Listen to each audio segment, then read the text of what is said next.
I love watching Radio Reaction. This guy's fantastic. Believe me, he's great. He has great content. We watch him sitting in his car talking about politics. It's fantastic. Welcome to Sunday's video, where we look at your comments later on in the video, and we talk about something first. Well, what we're going to talk about, well, them polls. Them polls. Look, I've got a few things to go through here, actually. First of all, the polls. What is going on with the polls? We've got polls here showing that 18 to 29, Conservative. 30 to 39, Conservative. 40 to 49, Conservative. 50 to 59, Conservative. 60 plus. That's me. Wow, whopping big Liberal jump there in the 60 plus. Why? Why is that? What is going on? Maybe it's because that the younger people can't afford to live anywhere, can't afford to buy food, living in the mum's basement, when the 60 plus crowd, like me, own their own home. But the thing is, what I don't get about this 60 plus crowd that they're polling is, don't they have children that want to live somewhere, that have ambition of owning their own homes? Why are they not wanting better for their own children? It's a bit of a weird one, that, for me. And then when you look at the polls from before the last election, in 2024, Trump finished with the 7th highest share of the vote for an out-of-power party's nominee since 1932. But where were the polls on that? The polls were absolutely... I'll tell you what, let's go back to the first time that Trump got elected, when Hillary Clinton was running for King of America, Queen of America. 91%. Hillary Clinton has a 91% chance to win. This was in October 2016. 91%. What the heck? This was from the New York Times. Good morning on this.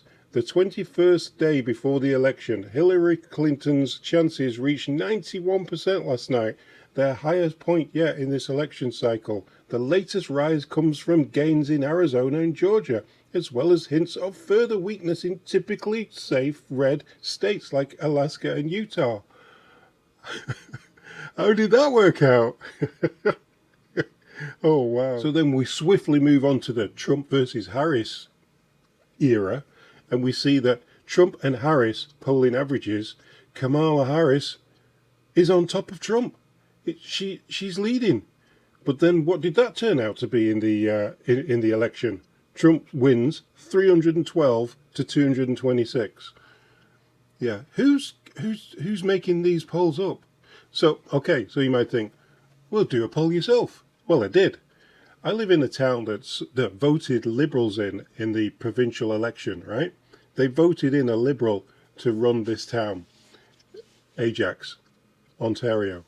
We're surrounded by Whitby, which is not Labour, thinking Labour, Conservative, Oshawa, Conservative, Pickering went Conservative, Ajax, what the heck?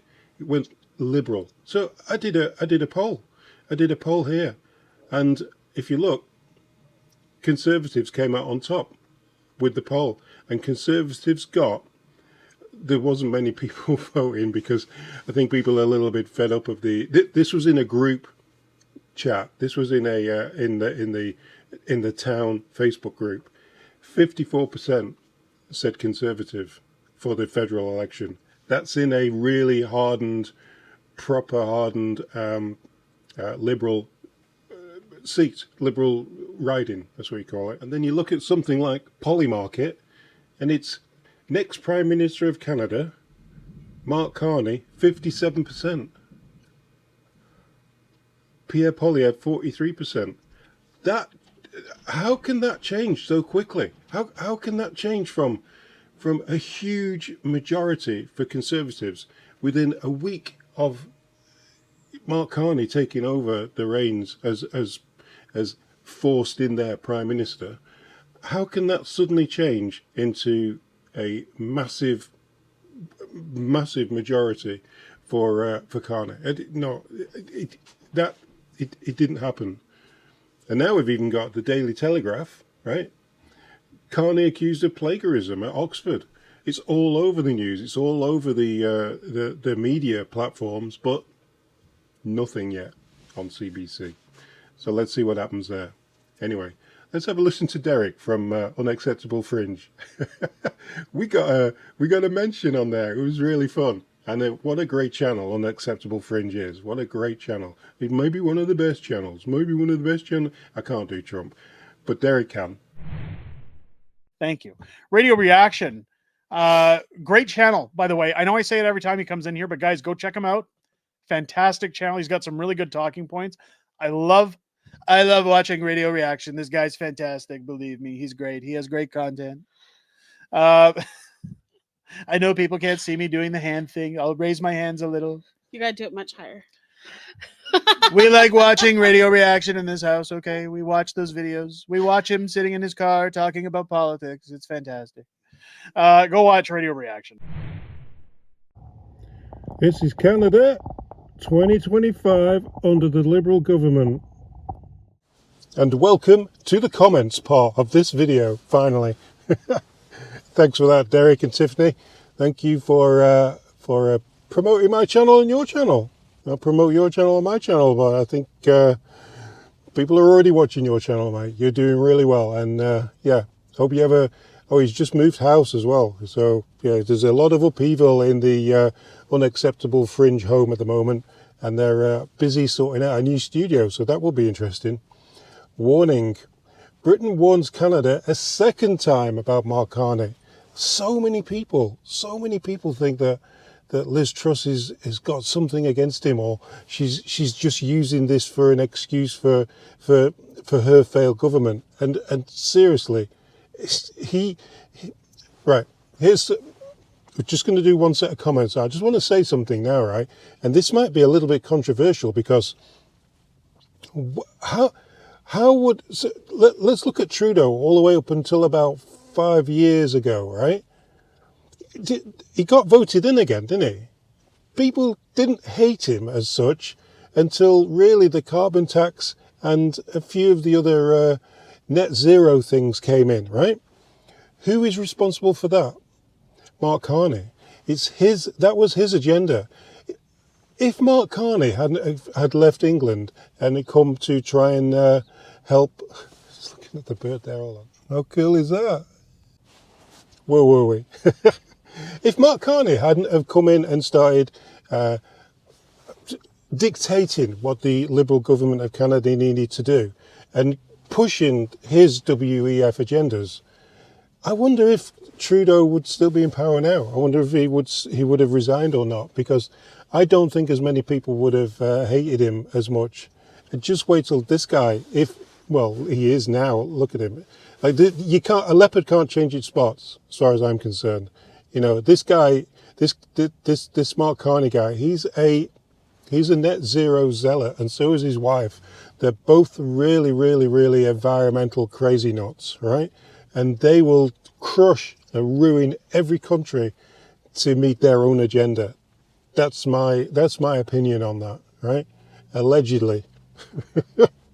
So just put that allegedly bit in there, because, you know, he might be really good for Canada, and it might be the best thing Canada's ever had is a banker in charge. A complete banker. Pookie Bear said. Don't get it either. People are so brainwashed. Carney is dangerous for our country. Real Canadian girl. It blows my mind how there are still Canadians willing to vote for more of this misery and madness. Carney will be the worse than Trudeau. I'm voting for the future of my grandchildren. I'm voting Conservative. That's exactly what I was saying. Think about the children. Think about your kids. Think about... Just think about the fact that they will never ever leave your basement. Never. There will be never a chance for him to buy a home. There will also be never a chance for him to buy a car, because if he mandates EV cars, right, in 2035 or even 2030, 2030 is only 5 years away, you know. If he mandates EV cars, you're looking at 40, 50 grand for a car. They won't even allow the Chinese to sell cars cheaper over here to save the planet because, that sort of messes around with that whole thing that they want to do their WEF thing. 100% tariffs on Chinese EVs. Why would you do that if you want to change it? If your goal is to save the environment and save the planet, why would you slap 100% tariffs on a car that could do that? No, it's all about money. Anonymous said, Thanks for sharing. Canadians need to wake up and see what is really happening. I am scared for Canada right now. I am. Looking at like we were talking about, looking at the polls, I really, really, really wish upon a star that they are made up and they are just fakery, foolishness. Dan said, Wake up, Canada. Vote if your life depends on it. You know what it does? It does. Because you look at the extra taxes you're paying on your food, the extra taxes you're paying on your heating bill, to put fuel in your car to get to work. These aren't magic taxes. These are taxes that we actually have to pay for. Politicians don't pay for them. They get everything paid for. Look at Trudeau. He had all his food, his groceries paid for by the taxpayer. Everywhere he goes, he's paid for by them. Like, you earn $500,000 a year, and then you claim a subsidy for food. What the fuck? Cliff said, My family and I will vote Pierre Poilievre, Conservative. Thank you, Cliff. Moose Rack says, Now here is an idea for a national news station. Wake up, Canada! Yeah, I think it's called YouTube Political Channels. That's basically about it. Brian said, This is a guy who has spent 27 years of his life outside of this country. 27 years! This is not a guy who has our best interest at heart. If he loses the election, do you really think he's going to stick around? He's gone. Back to his Brookfield dealings, back to trying to get certain countries to go green. I, for one, will gladly hold the door open for him. Me too. I'll be there with you, mate. I'll talk about where I'm going to go on Thursday, actually, in a minute when we finish these. We've got a few more comments to go through. Yeah, hold on. Nicole said, Good job. I've been watching every day. Thank you. Thank you, Nicole, for watching.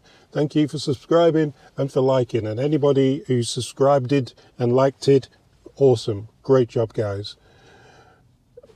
B. Rad said, Well said, Liz. We do not want lying criminal Carney. So I don't know about him being a criminal. I don't think this guy is a criminal just yet. He does a lot of really sneaky, horrible, like, under the, things. But there's nothing criminal about what he's doing. It's all, but is it the right thing?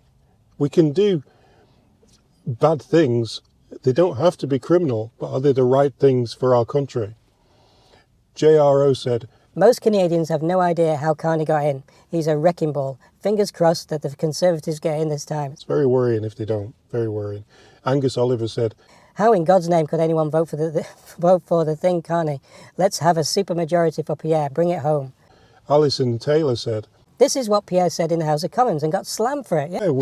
A little bit like the bad flu season, about how everybody warned everybody about what was going on there. Yeah, we all got slammed for it, but it's come true now, isn't it? Bruce said, Common. Liz Truss has zero credibility. She lasted a whopping 49 days as Prime Minister before they kicked her sorry ass out. Another desperate Conservative shot at Carney. You see?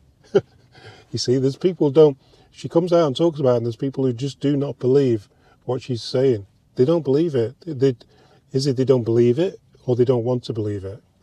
Ralph said, It's the rich people that wants Carney, not the average Canadian. That's a good spot to end them comments on. It's definitely the rich, already got your house paid for, already got your job security, already got your car, you've got everything lined up. You don't need cheap houses. Actually, you want rich people, they want the houses to go up in price. They want them to be unavailable so that they can cash in and get the profit out of it. Just to end, Thursday is Poilievre's rally in Oshawa. Oh, got a low battery. Poilievre's rally in Oshawa. Now, me and the missus were signed up to go, and just wondering, do you think I should do a little bit of live video outside and a bit of inside, and just get the get the atmosphere? Let's see what it's like at the Oshawa one. That's where the GM Motors factory is, by the way. The GM Motors factory is in Oshawa, and that's where he's having his rally on Thursday evening, around about 7 o'clock, I think. Doors open at 6. I think he's on at 7. I think we're going to get there about 4:30, 5 o'clock, find somewhere to park. I'm pretty sure that one will be really, really busy. But if it isn't, I'll live stream it and you'll know whether or not anyone actually turned up. Is it fake? Is it all mirrors on the walls just to make people look? Yeah, I saw that Northern Perspective one with all the mirrors on the walls that they spotted. Yeah, let's see. Let's go out and see. I'll do a live stream Thursday night, as long as everybody wants one. All right? See you on the next one.